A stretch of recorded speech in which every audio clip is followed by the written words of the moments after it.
Sport's gone through so much change for so many reasons as well. That does wear on your natural, enthusiasm and love. It does get challenged. Put it this way, circumstances force you to find a new pathway. Yeah. But the IndyPack thing, it's not the IndyPack that I want to talk about, it's the experience of riding a bike. And I love the act of pedaling. It's very simple, and it's ultimately satisfying. And then this morning I got to go back on my road bike for the first ride of a new bike. And immediately I start to realise how cathartic that experience is, and I was determined not to speak with anyone and be alone with my thoughts, and solitary pedalling, thinking about the act of pedalling. Do you approach a ride with an intention, or do you just are there days where you just think, I'm just going to just see where the bike leads me? Yeah, I do a bit of both. Like I sort of have a structure of what I'd like to do in any sort of given week, but I also think, sometimes it's just best to go by that old 10-minute rule. Just get on the bike and roll out and see how you feel. Sometimes you may just think, sod this, just not happening today. I'm just going to, go home or do a different route. Or sometimes you go on a different route and I'm just going to go and check out this area down here, and then before you know it, you've spent hours riding a bike. But even during a more structured week, like now, I'm sort of getting back into the groove of training, because I'm going to do this Revolve 24 race in Adelaide in January, and then I'm thinking about, on Monday they're going to be announcing news about the IndyPack race. So if that news is that the IndyPack is going to be on next year, I'll probably like to do that, have another crack at that. So what I'm starting to do now is you get out, like this is just an example, with the squad that I train with Eastern Suburbs, and I train with Frank Conceição down at Centennial Park on Tuesdays and Thursday mornings, and we start at 5:30. So now I'm starting to get back into going out at 4 o'clock or 10 past 4, ride 30 k's down to Lapa before squad training. And the point of this is, what I really love is just being able to ride down in the darkness. There's no cars or anything, just by yourself, just a nice easy pace. You get that solitude you're talking about, and that sense of freedom and sense of freedom in your mind. Then you come back to the squad session where there's more banter, then there's the structured parts of the session, Frank yelling in your ear, blowing a whistle, and then you get that balance of the nice quiet calm bits, then you get the banter, the social exchanges, and then I usually finish off with a few laps by myself in the quietness of the park. So you get a whole range of situations. So I love the solitude, but I love the social interaction that cycling offers as well. You came to cycling as a rowing writer.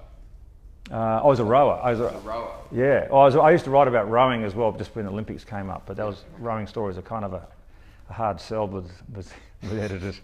But you're the master of 3 sports, and cycling is your main one. But you have rowing and rugby. Yeah. I wonder, can you compare your experiences with international cycling with international rugby? Is there any what lessons do you apply from one sport to the other? I think as a journalist, it's a good question, Rob. I think. Well, to keep it basic, to try and think of the people, the personalities. That's one thing they've got in common. People, personalities. So from the story point of view, everybody, the old adage, everyone has a story. That sort of way, that sort of thing. With rugby, the access to players and coaches, etc., is a lot more structured than it is in cycling. Even though cycling's going through a lot of change, where, as you said, alluded to before, where riders are thrown into team buses. They don't come. They're available for interviews with this short window of time before they sign on. Media managers run everything. But in rugby, it's even more structured, because it's all about the week is all about the structured preparation for one day of competition, which is the match day. So it's it's harder to get the access that you're used to. In the old days in rugby, you just ring up players on the phone and you do your stories, but now everything's contained, and you'll get a weekly schedule of media opportunities today or for this week. It'll say Tuesday, media opportunity, 2 players will be present, and that's it. But everybody gets the same 2 players, so nobody gets a different story. So that's kind of frustrating from that point of view. It's very hard to get the different story. At least in cycling, you still got 200 or 198 bike riders out there, and there's always other stories. You may not get the one you set out to do on a day, but then there's always another voice who'll, So I find cycling a lot better for the variety of stories you can get, whereas in rugby everything's a lot more contained.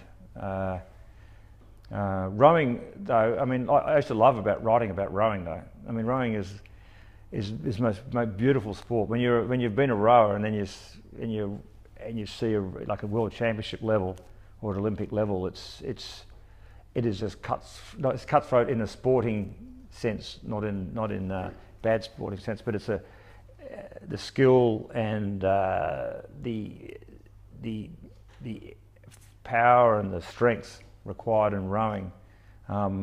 It's like ballet on water. And they make it look so easy. And that's the remarkable thing about it. It looks so easy, but when you've been a rower, you know exactly what sort of pain and suffering they're trying to contain and deal with at the same time. So, so those 3. One thing common between those. I was going to say 3. I was going to say that they're all sit-down sports, but rugby's not a sit-down sport, unless you're a bench player. Could be if you're terrible. Yeah, exactly. Could be.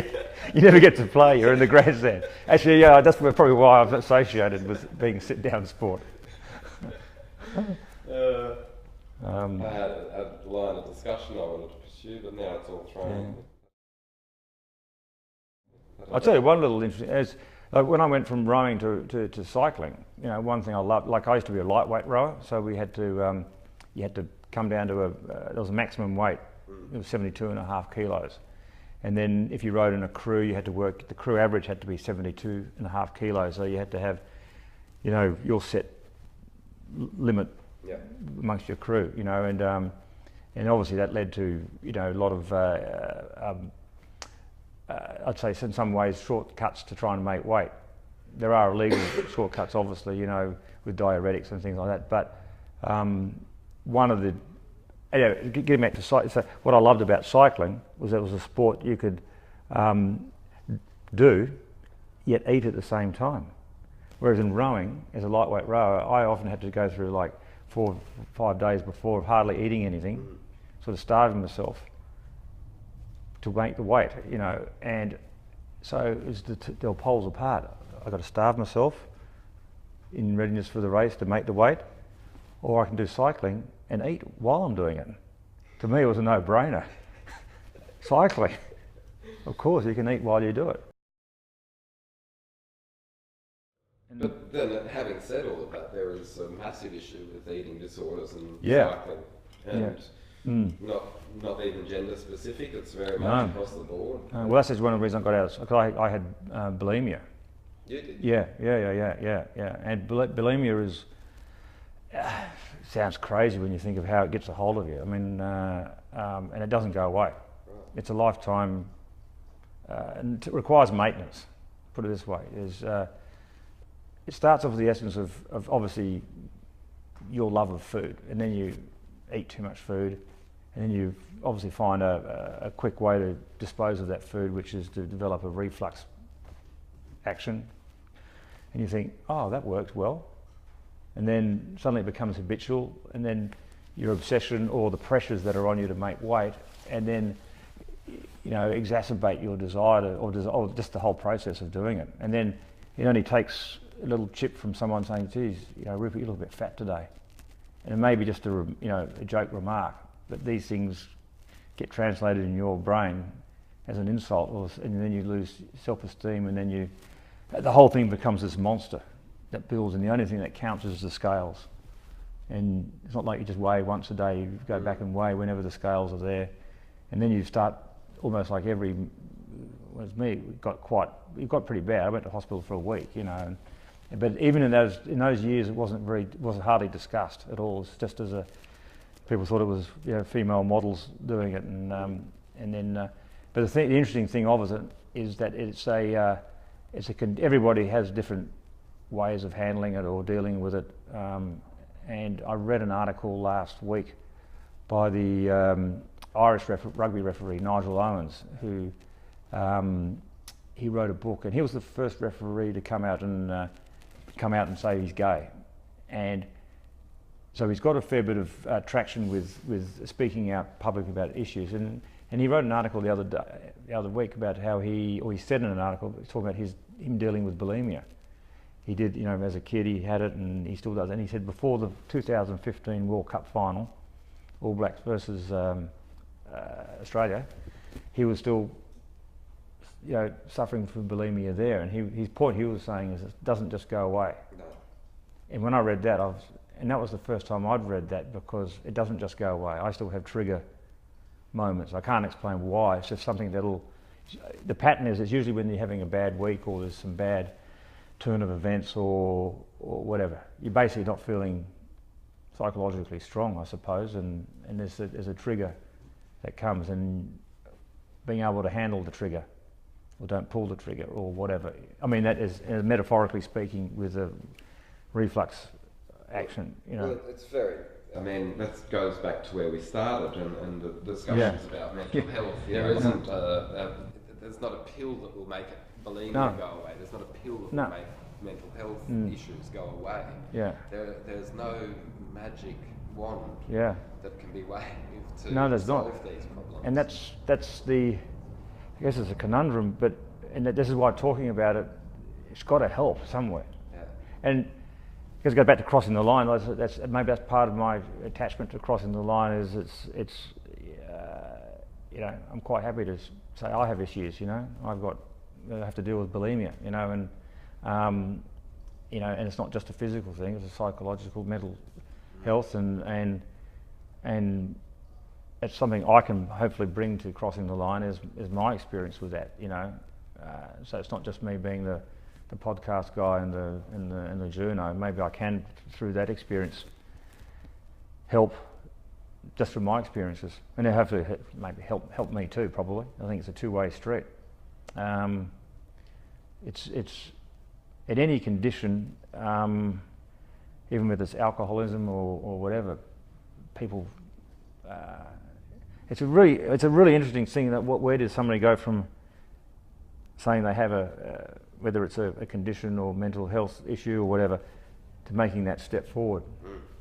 I mean, it's not just about saying the words. Yeah. You've got to really put a lot of energy and thought into it, because once you say it, it's out there. But it's great once you say it. Yeah. I feel stronger. I feel stronger when I talk about bulimia, you know, because more people have it than people probably realise, I'd suggest. And as you said before, Rob, it's not a gender thing. No.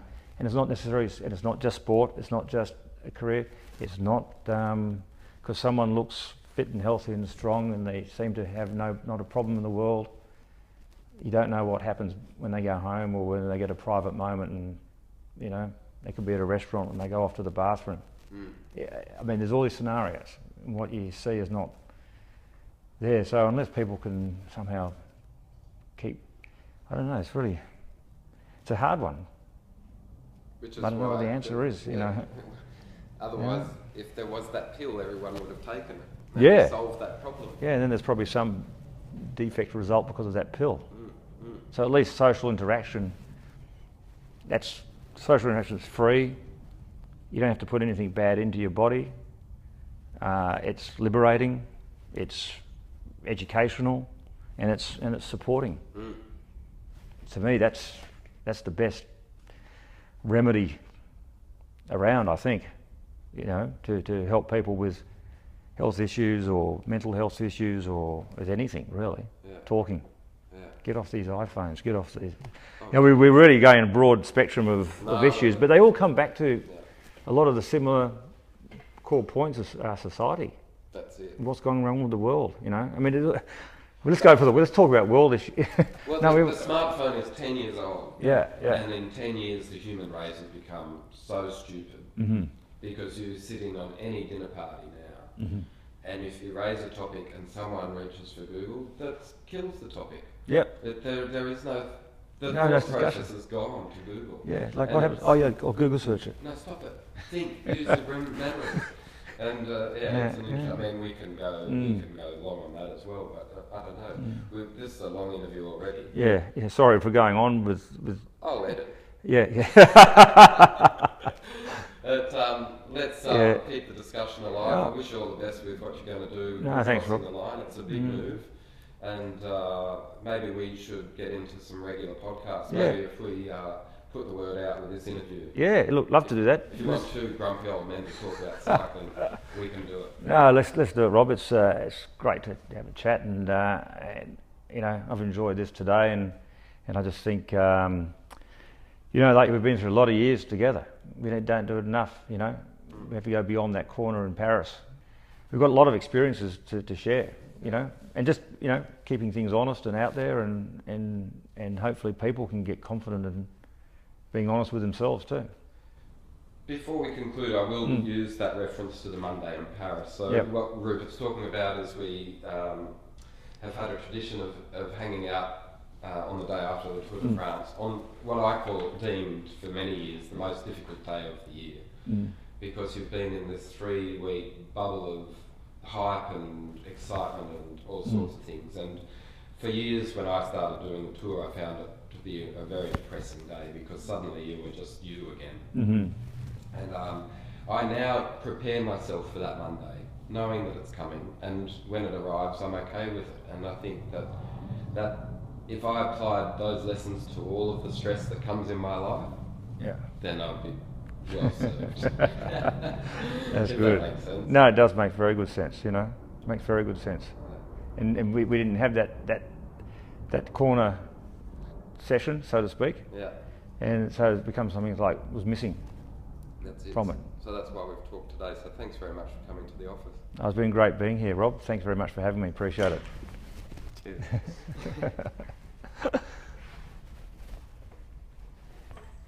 Wow, that